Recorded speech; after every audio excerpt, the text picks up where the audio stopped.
একটি নীতি আয়োগের বৈঠকে মুখ্যমন্ত্রী মমতা বন্দ্যোপাধ্যায় ছিলেন এবং সেখানে তার মাইক বন্ধ করার একটা অভিযোগ উঠেছে। কীভাবে দেখছেন এই বিষয়টা? হ্যাঁ, স্বাভাবিক ব্যাপার।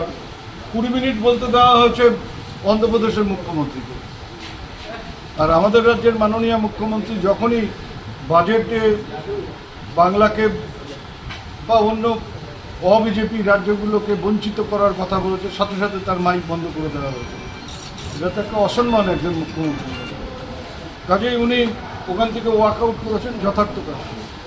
নির্মলা সীতারমণ বলছেন যে ওনার জন্য 5 মিনিটই নির্ধারিত সময় ছিল। কেন পারবে? যদি চন্দ্রবাবু নাইডু অন্ধ্রপ্রদেশের মুখ্যমন্ত্রী, তিনি যদি একটা ছোট রাজ্যের মুখ্যমন্ত্রী হয়ে বলতে পারেন 20 মিনিট, তাহলে পশ্চিমবাংলার মুখ্যমন্ত্রী কেন 5 মিনিট বক্তব্য রাখবেন? তার জন্য 5 মিনিট বরাদ্দ হবে, যেহেতু তিনি এনডিএতে নাই, সেই জন্য